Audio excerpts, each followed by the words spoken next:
Eu comecei na ufologia em 1981, oficialmente. Porque antes disso, em 1978, eu estava em contato com pesquisadores bem mais gabaritados, como é o caso do professor Uvel, do Alberto, da Irene Granke, do Flávio Pereira, enfim, uma gama de pesquisadores sérios que foram pavimentando o caminho da ufologia científica, do qual eu e o Paulo hoje continuamos esse caminho. E muitas vezes eu sou, assim, vamos dizer, desprezado da ufologia no Brasil, desde quando a outra revista fez parte aí durante quase que 30 anos, porque a maneira de eu encarar o fenômeno e pesquisar o fenômeno e apresentar o fenômeno era diametralmente oposto àquilo que eles falavam. E aconteceu que uma vez lá em São Paulo, fazendo uma palestra para eles assim, deixa esse cara por último e tal. Foi o maior erro que eles cometeram, porque falaram tanta groselha a respeito dos extraterrestres que pareciam que eles tomavam café da manhã com eles. Então, eu cheguei no final e falei, gente, olha, vocês vão me desculpar, eu tenho pouco tempo aqui para falar, mas eu vou te dizer que o meu trabalho é radicalmente contrário a isso aí. Isso tudo que apareceu aqui é bobagem. Eu falo e eu provo. Porque tudo que foi apresentado aqui não tem evidência nenhuma. É como uma historinha que você pega uma criança e fala assim, meu filho, eu vou contar uma historinha para você, senta aí. Não. O que nós mostramos ali, que eu mostrei, foram casos de agressão extrema. Então, esses seres que vocês tratam com tanta relevância, e parece que são até advogam a favor deles, fazem isso com o ser humano. Tá? E vocês estão ignorando essa verdade. Então, depois disso, eu via que o cara chegava assim, ó, mandava desligar o microfone e tal, até que um sujeito gritou lá, deixa o cara falar, rapaz. Entendeu? E começaram a criar casos com ele, até que ele pediu, falou, acaba logo aí que tem que fechar, o cara está... Mentira, mas eu terminei a palestra lá naquele lugar, e lá do lado de fora tinha um pátio enorme, o pessoal ficou lá e eu fazendo palestra para eles. Nunca mais eles me chamaram para palestra nenhuma. Entendeu? E eu também não ligo, eu falei, eu não vou, sabe, me render a esse tipo de bobagem, porque eu levo a ufologia a sério demais, é um assunto absolutamente comprometedor para a imagem da pessoa. O professor Uve, que eu diga, ele era professor da Universidade Católica, psicólogo, e ele sofreu as turras, né, enfrentando esse fenômeno de frente. Então, eu comecei assim, e assim eu fui caminhando, sempre pegando dados, fazendo comparações, sabe? E comecei eu não vou contar aqui, porque o Paulo me mata, mas eu tive duas experiências que me levaram a pesquisar esse fenômeno. E essas duas experiências, principalmente a segunda, foi chamada a picada que eu levei no vírus da ufologia, que eu comecei ali e não parei mais. Então, eu preparei uma palestra para vocês aqui, para mostrar que, quando colocou o termo, né, a verdadeira intenção dos extraterrestres, eu queria fazer um subtítulo e colocar-se a ufologia passado, presente e futuro.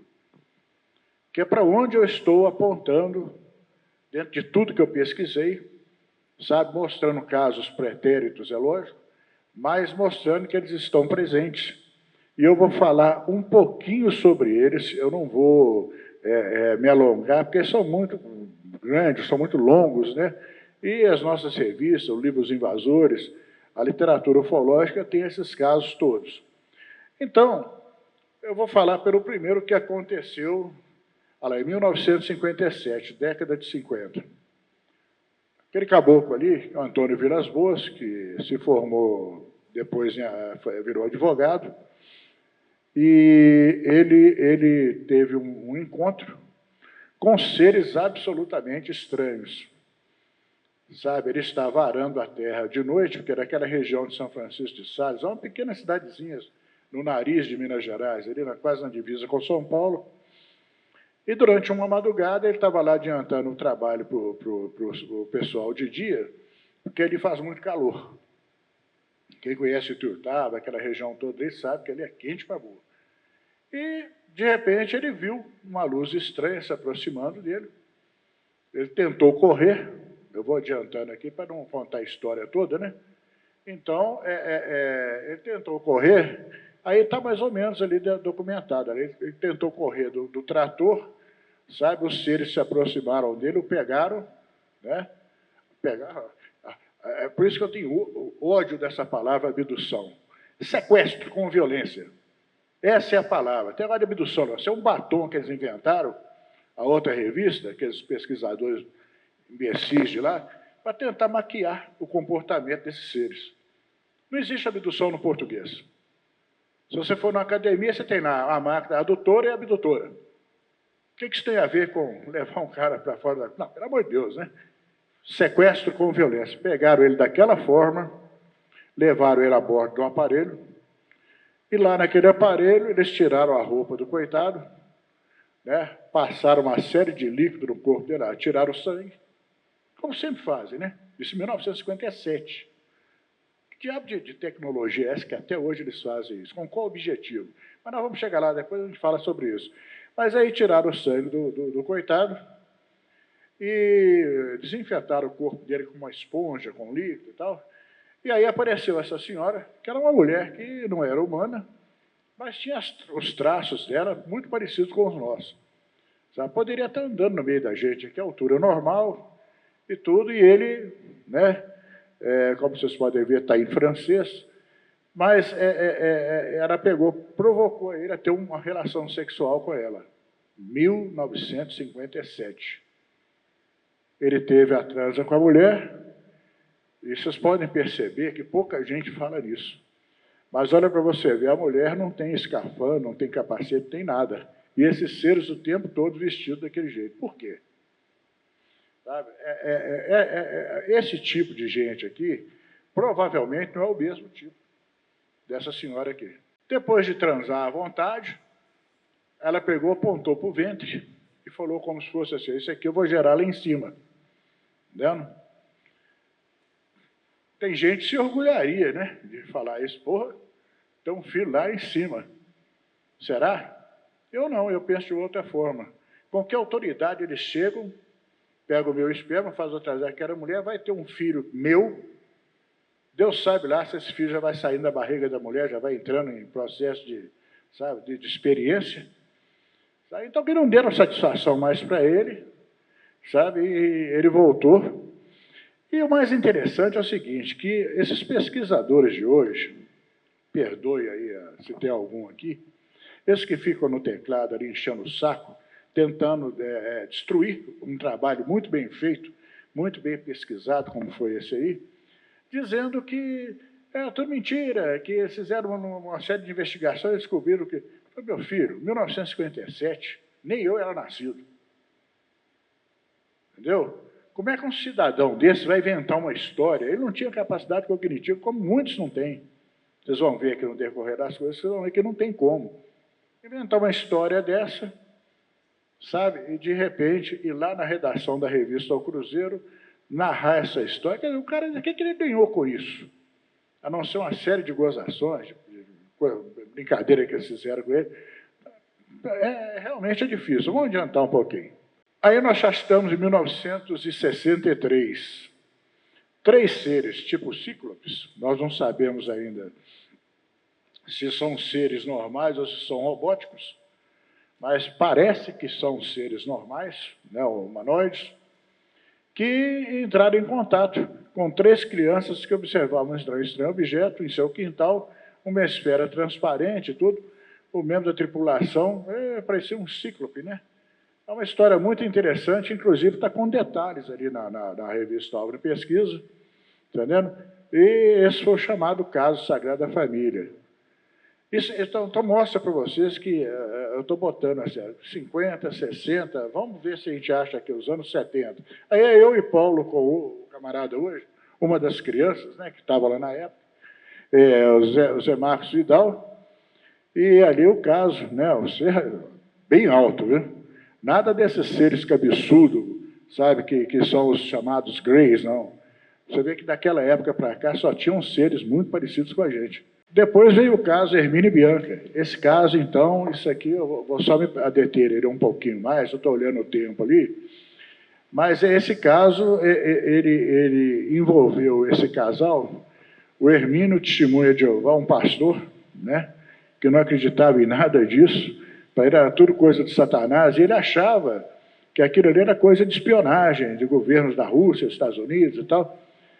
E a Bianca era uma mulher que tinha o 3º ano primário, mas uma pessoa muito bem articulada. Ela vendia, para você ver, vendia enciclopédia Barça, que era o nosso Google da época, né? Então ela conseguia vender aquela porcariada toda com a maior facilidade. Então, eles tiveram um encontro, eles estavam vindo do Rio de Janeiro para cá, vendeu um carro Manguia, 1963, 64, uma coisinha, que estava muito esculhambado, tinha buraco no assoalho do carro, que a fumaça do escape entrava para dentro do carro e perturbava, né? Aí era aquele carro, tipo o carro do Rabugento, né? Daquele desenho animado. Ele pegou, parou perto de Matias Barbosa e falou assim, vou dar uma descansada aqui, Bianca, porque eu estou muito cansado, e essa fumaça que entrou aqui para dentro e tudo. Então, daqui a pouquinho eu descanso, aí você me acorda, nós seguimos viagem. A Bianca deitou o banco, né? Ela fumava na época, acendeu um cigarro e ficou olhando aquela janela ovalada do Carmanguia e olhando para o céu, porque nessa época dava aqueles temporais, limpava o tempo e o céu ficava maravilha. E ela viu uma coisa fazendo um movimento muito brilhante, né? Várias cores, passando assim, ela pensou, olha... Aqui em Minas também eles soltam um balão, né? No Rio eles soltam balão direto, né? Não era naquela época. E aquela coisa aproximou do carro e sugou eles lá para dentro. Tá vendo? E aí começou a história desse casal. Uma história que eu, assim, se vocês não conhecem, eu também não vou contar aqui, porque isso aí dá 6 horas da manhã, nós vamos estar aqui ainda, tá vendo? Então eu aconselho vocês, ela fez um vídeo gravado no YouTube, que chama As Possibilidades do Infinito. Começa com o número 1 e vai até o número 15. Eu, assim, ali ela narrou ali mais ou menos 30% da história, que eu participei de várias coisas com ela, e uma das coisas que me levaram a desconfiar que essa história tinha realmente um fundo de realidade muito grande, porque ela, além de denunciar que aqui já existia um ser deles, infiltrados no nosso meio, de nome Zir, Z-I-R, e ela falou também que um dia nós estávamos no sítio dela, lá perto da Vargem Grande, aqui na Serra do Cipó, próximo a Baldim, e o Alberto estava um frio danado, mês de junho, julho era terrível naquela época. Então, o Alberto pegou, incomodado com a Bianca, andando para um lado, para o outro, ele falou assim, ô Bianca, pelo amor de Deus, e estava o Irã Firmino, estava com a turma toda lá no sítio também, me fala uma coisa, o que está se tornando tão inquieta assim, o que está acontecendo? Ela falou assim, Alberto, eu não sei se eu falo, tem hora que eu sou muito linguaruda, sabe, tem coisas que eu nem sei se eu posso falar. Aí o Alberto tanto insistiu que ela falou assim, Carran, que era o tal ser que fez contato com ela, falou que tem um povo chegando, um povo novo chegando aqui na Terra, e que eles estão muito interessados na nossa tecnologia aeronáutica, de avião, né? Eles não conseguem entender como é que nós tiramos aquele troço do chão tão pesado, cheio de mala de gente, com um risco mínimo de acidente. E ele pegou e falou que eles estão preparados para, inclusive, levar 3. Ainda citou, olha para você ver, acho que 3 meses antes, ela citou, vai sumir um na Argentina, vai sumir um no Brasil e um na Austrália. Foi dito e feito. Foi passando o Pedro Valentrich na Alçara, sumiu, ninguém sabe, né? Depois tem um caso aqui na Argentina, que eu estou doido para tentar lembrar o nome do cidadão, também. E o terceiro foi aqui, o avião da Votec, com 5 geógrafos, sabe, que até hoje fizeram busca em tudo quanto é lugar, até que chegou num ponto que o pessoal falou assim, ó, joga esse avião no mar, né? Uma espécie assim, a marinha, né? Joga esse avião no mar. Aí eles fizeram, falou, não, o controlador do voo falou que foi aqui, ó.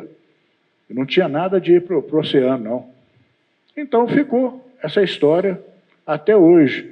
Então a Bianca não poderia jamais inventar uma história dessa magnitude. Então eu aconselho vocês a entrarem as possibilidades do infinito. Começa no número 1, é coisas pequenas, não são casos longos. Número 1, o contato. Número 2, Carran. Vai, sabe, picados assim, 15. Eu achei interessante, acho interessante vocês pesquisarem esse caso. Pulando um pouquinho para frente, esse aí era o Carran, né? Ali está mais ou menos a proporção de altura dele para ela, né? E ali o livro dela, As Possibilidades do Infinito, aí já mais detalhes sobre a história, né? E aqui nós pulamos para 1976 também, com esse caso desse caboclo, José Antônio da Silva, que era um soldado da polícia militar. Ele era ordenança de um coronel, e ele saiu para pescar aqui próximo a Matozinhos, que a coisa que ele mais gostava de fazer é aquela pescariazinha de fim de semana. E o próprio coronel falava que, ô Zé, tira uns dias, vai descansar, rapaz. Eu falei, não, cara, não, eu gosto só de uma pescariazinha e tal, quando der vontade eu vou. E essa vez, olha para você ver a roupa que ele trajava na época, aquilo era um verdadeiro jacu do mato, na expressão da palavra. Então ele estava lá arrumando as tralhas dele, já para vir embora, quando ele falou que viu um objeto do formato de um copo, deixa eu ver se eu tenho aqui, olha lá, formato de um copo com várias, né? E de onde desceu um ser, também com escafandro, parece que é uma coisa de respirador, né? E levaram ele para dentro daquela nave, botaram um capacete nele, e ele sentiu que a coisa começou a subir igual um elevador, né? Dava aquele troço, e ele foi levado a um lugar muito maior do que aquela navezinha. Ele desceu no outro aparelho, parecia uma cidade tão grande, e tinha vários tipos de seres andando para um lado e para o outro, entendeu? E o ser era esse tipo aqui, ó, era baixinho, né, mais ou menos 1,40 m por aí, eu não sei se está aí, ó, mas era coisa pequena, com a barba ruiva, né? Ele notou que a boca deles abria, não igual a nossa, mas assim, ó. Tanto que o copo que eles tomavam a coisa, ele tinha justamente o formato para caber aquele tipo de coisa na boca deles. Então, ele a bordo da nave, ele falou assim, olha, eu estava com o capacete, mas eu olhava para um lado, olhava para o outro, assim, eu conseguia ver alguma coisa. Até que eles tiraram o capacete, eu fiquei com as marcas aqui, até era muito pesado, tá vendo? Marcou muito. Mas aí, veja bem, ele olhou para o lado e viu aqueles 4 caras mortos, né? Nós até perguntamos para ele, mas que certeza que você tinha que estava morto? Ele falou, meu filho, eu trabalho na polícia, eu conheço cadáver. Ainda falou uma frase estranha, só assim, eu vou enterrar agora o quinto, né? Ele achou que ele ia embarcar também. Mas ele viu na parede da nave, tinham vários desenhos, né? Coisas assim como girafa, elefante, leão, carro, tudo assim na parede. Ele achou aquilo assim gozado, ele falou, mas que coisa estranha, né? E foi então que esses seres se aproximaram dele, começaram a observar ele mais de perto e tudo, pegaram aquela mochilinha dele e dali tiraram a carteira de identidade dele. Aí eles levaram para um determinado, começaram, parece que, discutir entre eles, né? Como se fosse uma coisa assim, pô, mas vocês são burros, né? Eu estou deduzindo, tá? Vocês são burros, você só pegar uma pessoa, então, o cara é da polícia, pô. Aí ele pegou e falou assim, mas como é que um cara desse, vestido desse jeito, ia ser da polícia? E aí veio um outro ponto mais engraçado no caso. que ele pegou, ele era muito religioso, né? Então ele tinha uma espécie de escapulário aqui, um terço grande, né? Ele pegou o terço e começou a rezar, Ave Maria, cheia de graça, Senhor convosco, sabe? Pai nosso. Tá? E o pessoal viu ele falando com o crucifixo, pensou que ele estava comunicando alguma coisa por rádio. Eles voaram nele, tomaram o crucifixo dele, arrebentaram e ficaram fazendo assim, soprando e tal. Mas não deu em nada. Passado um tempo, né, já terminando a história dele, eles trouxeram ele de volta, mais uma vez com todo machucado, né? Que ele teve que fazer o mesmo processo de volta, que era entrar dentro da nave, entrava na órbita da Terra e dá aquela claridade, né? Que é quase cegante. Se ele não tivesse capacete, provavelmente ele tinha ficado cego. Deixaram ele, ao invés do lugar onde eles pegaram aqui em Matosinhos, deixaram ele lá no Espírito Santo. Entendendo? Então, ele, para voltar, foi aquela outra luta. Quando ele chegou aqui em Belo Horizonte, ele veio de trem, né? Chegou na estação da Central do Brasil aqui, né? Onde é a estação central, né? E estava lá todo machucado, sentado lá, com aquela roupa, né? Calção que vocês viram, né? E os guardas aproximaram e foi, ó, mais um vagabundo aí. Esse cara é ladrão de fio, né? Rouba. Aí ele falou, não sou ladrão, não, meu amigo. Você está enganado. Eu sou da polícia. Os caras começaram a rir, né? Da polícia? Você é. Eu trabalho com o Coronel Célio no BG. Aí o cara me deu um pontapé nele. Fala a verdade, rapaz. Ele falou, não, isso aí ele que narrou para mim. Eu tinha essa fita em videocassete, VHS, né, que também foi levada. Então, ele pegou e falou assim, não, eles ameaçaram me bater. Aí um deles falou assim, ó, eu vou ligar para lá. Esse telefone que você me deu aqui, ó. Era telefone fixo, tá?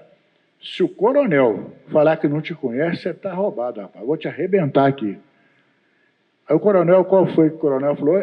Não encosta um dedo nele, que esse rapaz é minha ordenança, ele está sumido há 5 dias. Eu já estou indo para aí.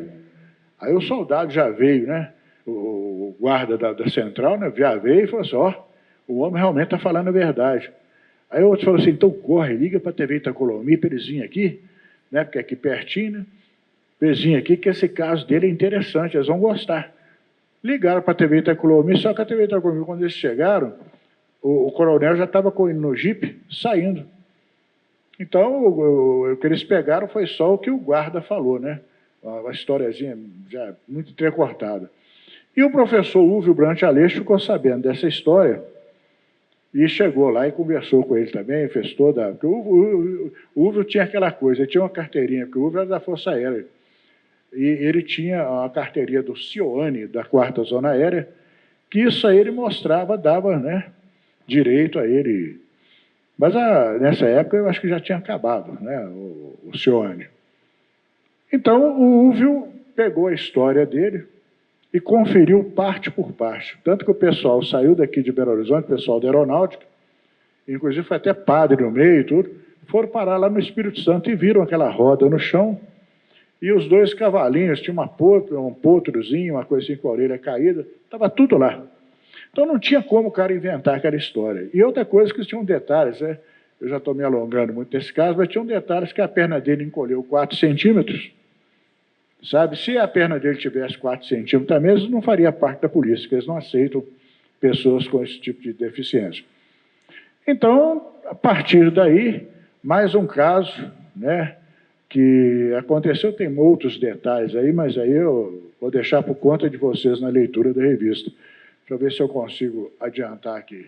Esse aí é um camarada que é um lavrador comerciante ali na região da Vargem Grande, inclusive próximo ao sítio do casal.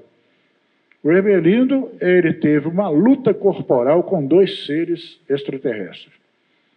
Ele estava fechando a venda dele, né? E ali naquela época, na Vargem Grande, você tinha a luz só na rua, nos postes. Dentro de casa não tinha, não. Era candeeiro, era lamparina, essas coisas. E ele estava fechando a venda, quando de repente ele viu um farol de luz vindo lá da Vargem Grande, mais baixo. Ele falou, opa, vem um caminhão, um ônibus aí, né? E ele estava do lado de fora, assim, da venda, um pouco, uns 5 metros, né? E de repente aquela coisa começou a levantar voo. E vindo na direção dele, ele pegou e falou, um PQP é o disco. Deixa eu correr que é o disco. Aí ele pegou e entrou para dentro de casa, para dentro da venda, botou a tranca atrás da porta, e na parte de trás que saía 50 metros no fundo era a casa dele. Então ele ficou assim, coisa, olhando, aquela luz acendendo, assim, clareada, igual o dia. Aí o Hermelino pegou e falou assim, na hora que deu uma brecha, eu saí correndo. E ele pegou, tinha uma vara que ficava assim, nós somos mais ou menos do mesmo tamanho, né? Ou ele era, né? Porque ele morreu. Ele estava assim, com a cabeça assim, nas telhas do coisa. E ele tinha uma vara, ele pegou e ficou com a vara cutucando, né? Que chegou até a acertar o aparelho. Ele falou assim, eu lembro que eu bati em alguma coisa. Aí aquela coisa apagou. Agora imaginem vocês, num lugar absolutamente escuro, um breu, né? Aquela luz, igual a luz de maçarico, de repente apaga, você fica cego. Mas mesmo assim ele tentou correr. Quando ele correu, ele sentiu algo batendo no ombro dele, nas costas dele, ele caiu para o chão. Ele notou que vieram 2 correntes, sabe? E aqueles seres vieram escorregando por ela. E ele cercando ele assim, ele falou, com esses 2 aí eu topo, porque os caras eram pequenos. Então ele saiu no braço com os caras, mas saiu no pontapé mesmo, no tapa, sabe? E eles tentaram enganchar o pé dele aqui, enquanto um ficava distraindo na frente, ele foi enganchado e foi elevado, né, para puxar para dentro da nave. Só que na hora de entrar, ficou uma perna para dentro e outra para fora. E ele ficou forçando. De 8 metros de altura ele caiu. A sorte dele é que ele caiu em cima do canavial que estava lá, que amorteceu um pouco a queda.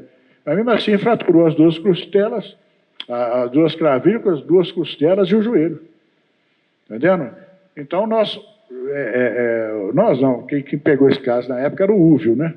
E tem todo o documento, o laudo do hospital e tudo. Então, olha lá, você vê, foi mais ou menos desse jeito aí, entendeu? Então, ele pegou e caiu, né? Dessa vez machucou bastante, machucou muito mesmo.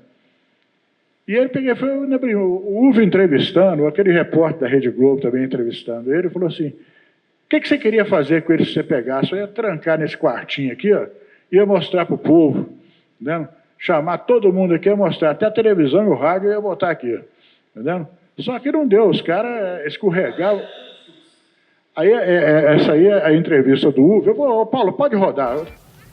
Estamos aqui hoje. Há 40 anos que o psicólogo Úvio Aleixo, um dos mais respeitados ufólogos do Brasil, persegue os rastros deixados pela passagem de objetos voadores não identificados. As histórias são sempre registradas neste gravador. São mais de 400 casos, em sua maioria acontecidos na Serra do Cipó, em Minas Gerais. Nos seus arquivos podem ser encontrados depoimentos sobre rápidas aparições ou até mesmo histórias fantásticas como a do mineiro Hermelindo da Silva, que jura ter brigado com um ET. Ele terceiro aí me pegou aqui na porta de dentro. O que foi que pegou o senhor? Ah, tipo de uma pessoa, né? Que saiu da luz? Ele é pequeno. De roupa, de vestido, de corpo, capacete. Que cor era a roupa dele? Cinza. Cinza. E o capacete? Cinza também. Cinza. Bom, aí ele saltou, conversou com me o deu senhor. uma pancada nas costas, eu caí no chão. Quando eu caí no chão, passei no pé e nós grudamos a mão. Ah, o senhor saiu Na pesada. Saiu na pesada Saiu com na ele? pesada. Aí deu um tomo nele. Durou quanto tempo essa briga? Uns 15 minutos nós brigamos. O senhor bateu muito no extraterrestre? Bati muito. O senhor deu o quê? Tapa? Tapa, pesada, murro, todo mundo eu dei nele. O senhor deu soco no pobrezinho? Dei também, fiz tudo ele. E queria pegar, não consegui. Para segurar ele dentro preso num quarto. Ah, o senhor queria segurar ele também? Depois eu fiz aqui, Não, mas se o senhor conseguisse segurar ele... Aí prendia num quarto aí, pro povo ele. Pro povo ver, né? A minha ideia era essa, eu não consegui. Bom, então, justamente, ele é um caboclo que ele, depois disso, ele falou assim, olha, aqui, essa região aqui, vocês podem ficar de orelha em pé, que se bobear, eles te pegam. Então eu corria muito aquela região ali, porque era uma época que a Ampeu estava funcionando naquela época, né? Naquela região. E eu falava com o Breno, com a Carla, com o Formigueri, com o Fábio. Falei, gente, só ficamos aqui em grupo, nada aqui sozinho. Entendendo? Porque, querendo ou não, explicar depois o desaparecimento de um dos membros da equipe vai ser complicado. Eu não sei se vocês viram aquele caso do Trevor Walters, né?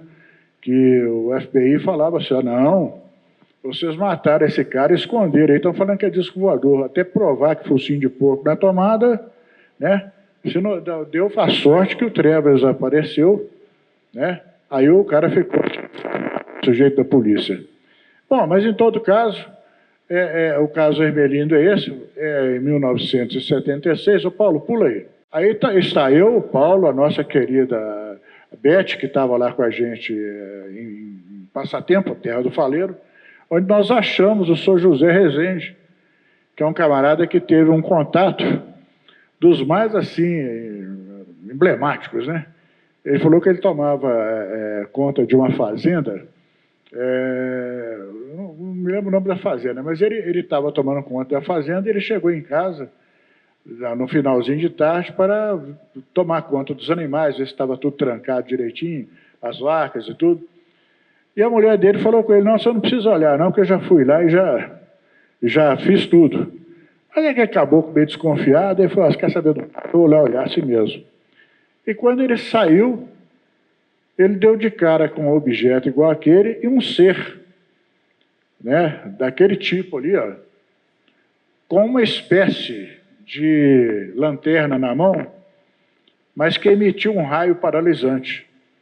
Aquele raio paralisou o seu José e ele narrou que ele ficava com o corpo todo duro, mas ele pouco conseguia olhar, mexer com o pescoço. E ele viu, o gado também ficou todo paralisado, que estava em volta dele, e aquele ser conversava. Conversar. Eu falei assim, eu vi que ele podia estar conversando comigo, mas não entendia nada. Mas, na verdade, eu acredito que ele estava conversando aqui, mas era passando a conversa para o pessoal da nave, por exemplo. É um sujeito de aparência assim, estava descrevendo o cara, né? E, de repente, ele voltou. Assim, uma curiosidade sobre esse ser é o seguinte, que apesar dos olhos, da cor e tudo, nariz, boca e orelha de elfo, que é um dos casos assim, mais raros dentro da ufologia, mas está aí. Né? A pessoa fala assim, não, isso é o Spock. Não, nada de Spock, não. O formato de orelha é um formato que, né?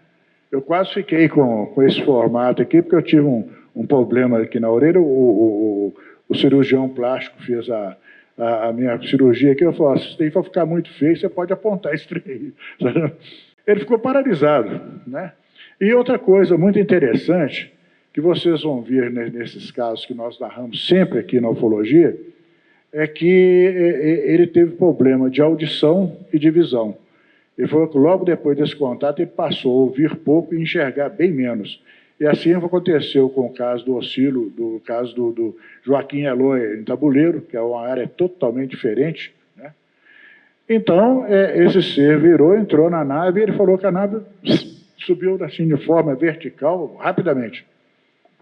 E ele ficou, sabe, um pouco traumatizado com isso. Paulo, pode passar aí. Aqui nós estamos lá em Ariri, né, onde aconteceu a Operação Prato. Nós já estamos em 2023. Nós rodamos aquela região toda, né, igual eu falei com o Paulo, os trabalhos que nós vamos fazer aqui, Paulo, ele demanda muito pouco, nós, né, temos muito pouco tempo para ficar aqui. E nós precisaríamos ficar pelo menos 30 dias para tentar fazer um trabalho de arqueologia ufológica, tentar cavar ali para encontrar casos novos. E qual foi a nossa surpresa que aquilo que eu falei, o Paulo deu um estalo nele e falou, para aqui. Então nós estávamos perto de uma ponte, uns caras aí embaixo mexendo nos barcos, arrumando os barcos para pescaria, que eles vivem disso. Então vocês estão vendo o barco lá no fundo, então nós pegamos, né, o Alcindo Miranda, né, eu chamamos, ele veio e conversou com a gente, ele falou, não, esse farol, essa luz aparece aqui sempre. Ela passa aqui no Rio, desce e tudo. Nós já ouvimos muito falar da luz do Suga, né? do luz vampira, do chupa-chupa. Então, a gente, assim, só esconde, porque é pouco a gente pode fazer também aquela hora da noite, na beira do rio, né? Então, o que aconteceu? Ele contou o caso dele recente para a gente. Então, quer dizer, mostra que ali ainda estão acontecendo coisas. O problema é a gente ter tempo para enfronhar naquele lugar, sabe, conseguir cavar, porque nós não temos, eu sempre falo isso, e vou ser chato, não temos recursos financeiros para bancar uma pesquisa tão profunda e séria a esse respeito, sabe? Nós sempre assim, contamos com a ajuda, o Paulo falou, nós estamos tentando ter recursos para ir em tal lugar, se assim, né? Se vocês puderem nos ajudar, contribuindo, pelo menos com a gasolina, né? O resto a gente, né? Então, para uma viagem igual essa aqui, por exemplo, é complicado, né? E chegamos agora em 2024, o Tião, como vocês viram aí, né? Cagou na calça. Então ele falou assim, não, eu não tenho vergonha de dizer, não. Qualquer cidadão numa situação daquela, eu não sei eu, caso o Paulo, um de vocês aqui, sabe, mas passaria apertado com essa luz, principalmente sabendo que essa luz visita aquela região ali já há muitos anos, e os casos de pessoas que correram daquela luz, que tiveram um confronto com esse tipo de objeto, foram queimados, sabe? Tem mais algum aí, Paulo? Foram queimados. Eu, por exemplo, entrevistei um sujeito, está lá, inclusive, no meu canal lá, está na obra de pesquisa também, acho que é Alcino que ele chama, ele falando assim, ao trem eu estava voltando no final da tarde, na minha bicicleta, de repente eu vi aquela luz, o dia estava um pouco claro ainda, aquela luz vindo como se fosse me pegar, eu peguei, soltei minha bicicleta, e a sorte que eu dei, agora prestem atenção, a sorte que eu dei é que eu bati no barranco e a bicicleta me jogou lá debaixo daquele pau lá, debaixo do pau que eles querem se referir a uma árvore.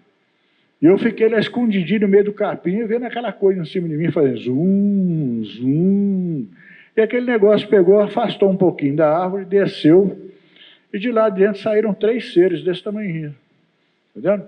E eles começaram a catar as coisas no chão e jogar dentro da nave deles.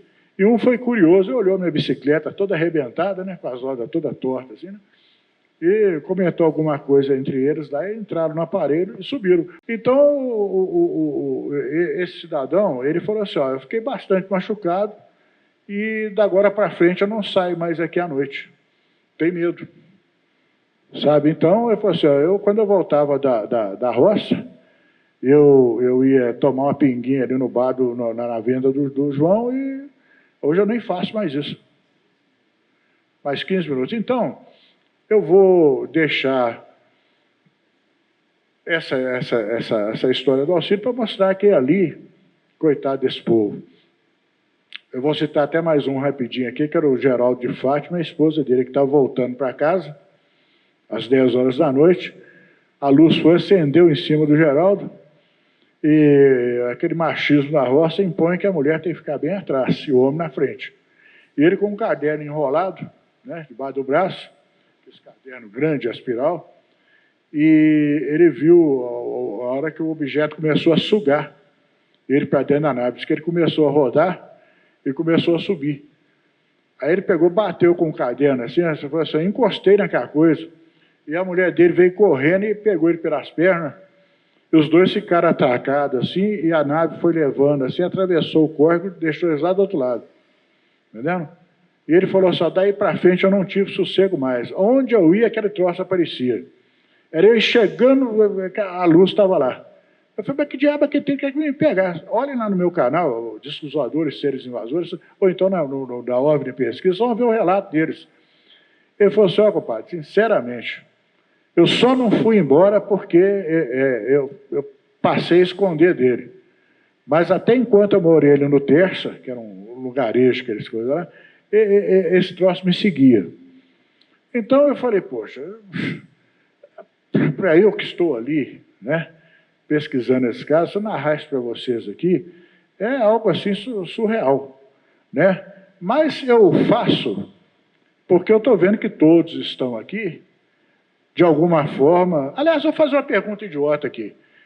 Quem aqui que não acredita em disco voador, em seres exércitos? Tem alguém assim? Levanta a mão, por favor. Não está vendo ninguém. Todos nós aqui estamos com o mesmo objetivo.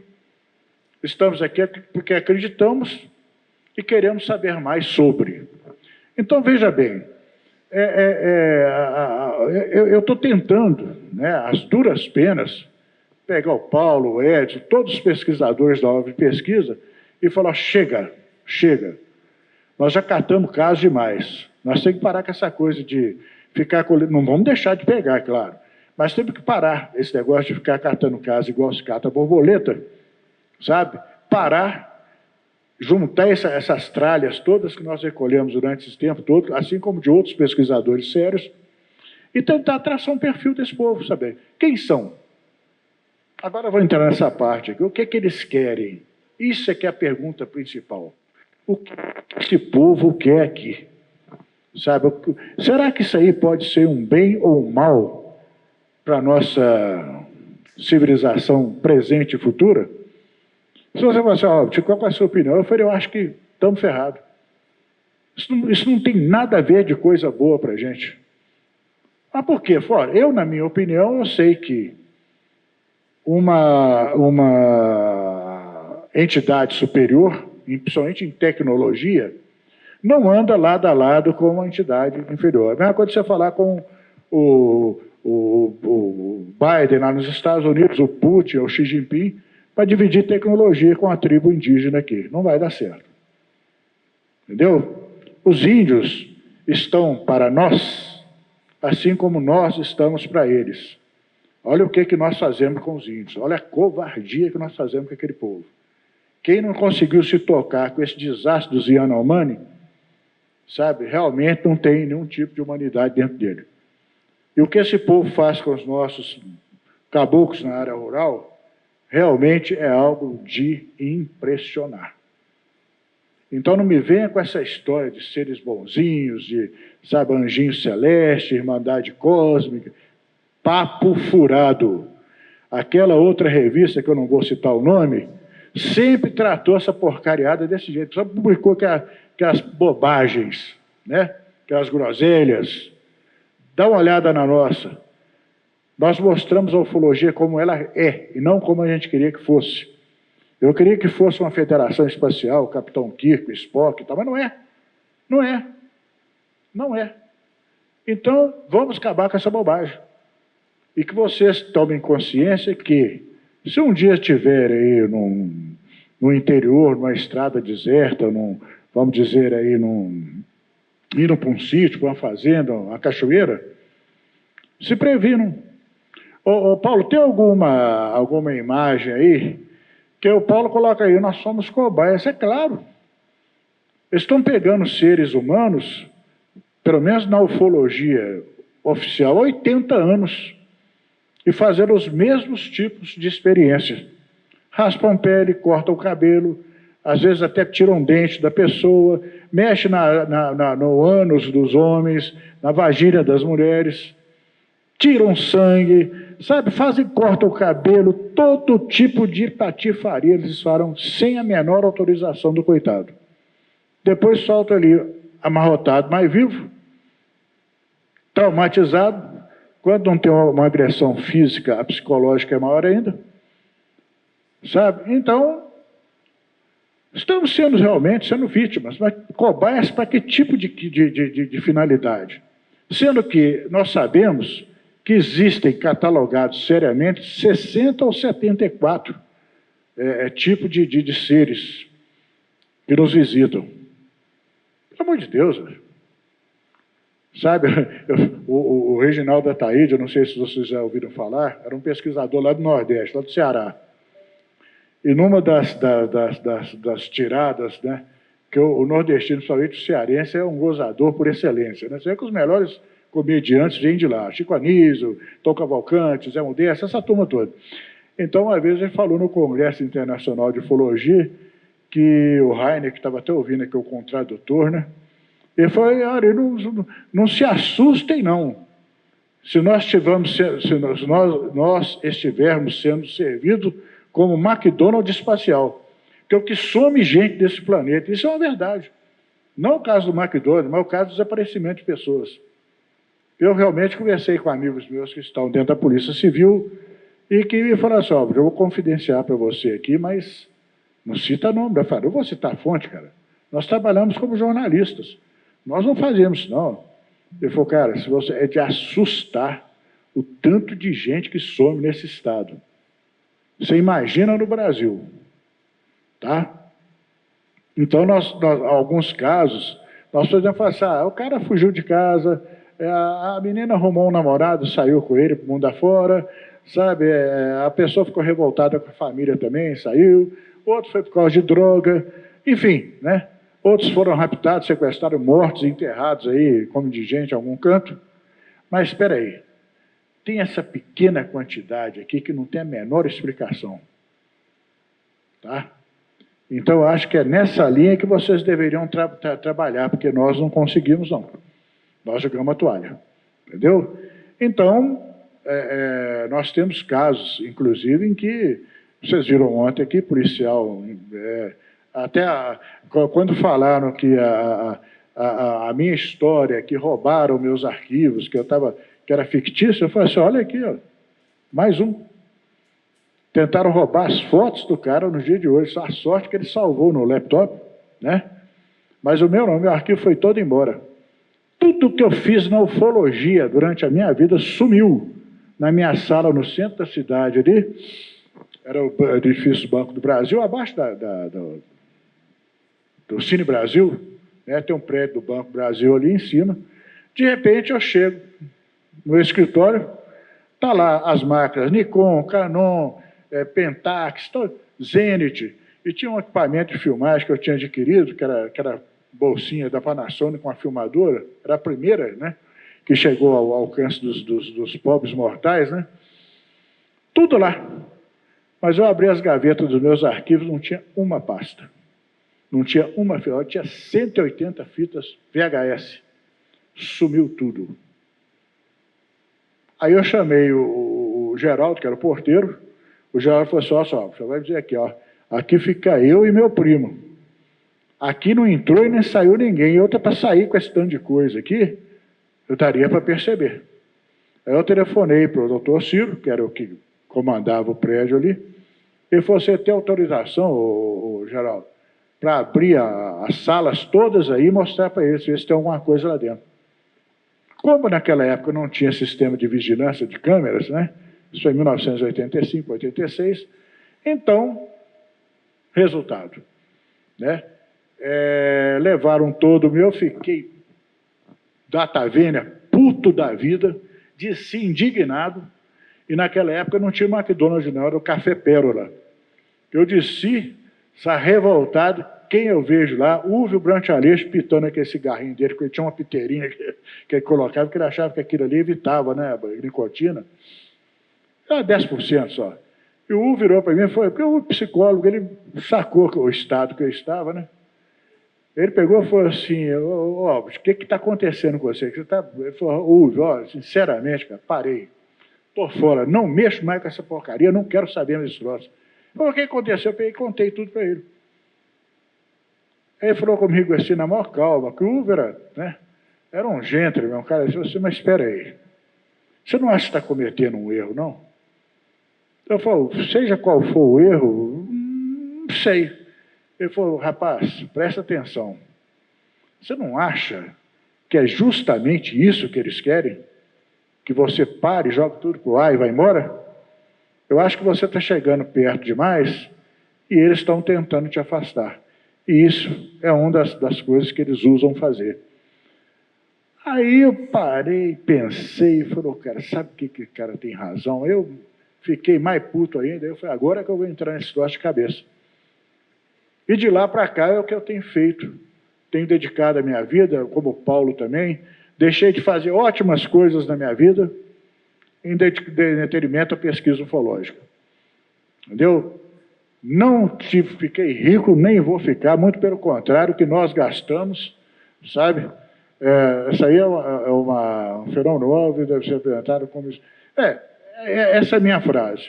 Ele tem que ser manifestado como se ele apresenta, e não da forma que eu queria que fosse. Nós acreditamos e não acreditamos, nós pesquisamos. Nós colocamos esse acreditamos, é coisa para a igreja. Nosso negócio é pesquisa. E muitas vezes nós somos surpreendidos com as coisas que a gente acha. Tem algumas que eu nem me atrevo a falar. Então, como eu sei que já estamos... Como é que está o tempo aí, Paulo? Acabou? Então, eu vou me despedir de vocês, mas eu quero dizer uma coisa. As pessoas estão bravas comigo, porque eu andei falando demais. Italiano é coisa para não falastrone, né? Então, eu falei sobre o caso do motorista de táxi, que eu investiguei na época, junto com o pessoal, com 6 oficiais do Exército. Aliás, minto, eram 5 do Exército e 1 da Aeronáutica. E o caso da mulher que comia folhas. Como eles me levaram tudo, sabe? Eu ouvi um conselho de um grande amigo meu, que ele falou assim, olha, é um caso fantástico demais para você citar sem o mínimo de um resíduo de prova. Então, se você for editar esse livro, cara, que eu não aconselho, faça como um romance, não como um caso de pesquisa. Eu falei, não, aí não. Eu faço direito ou não faço. Entendendo? Então, eu deixei está tudo pronto. Eu só não vou fazer porque eu não vou jogar meu nome na lata do lixo tentando provar uma história fantástica que não tem sentido sem ter substância.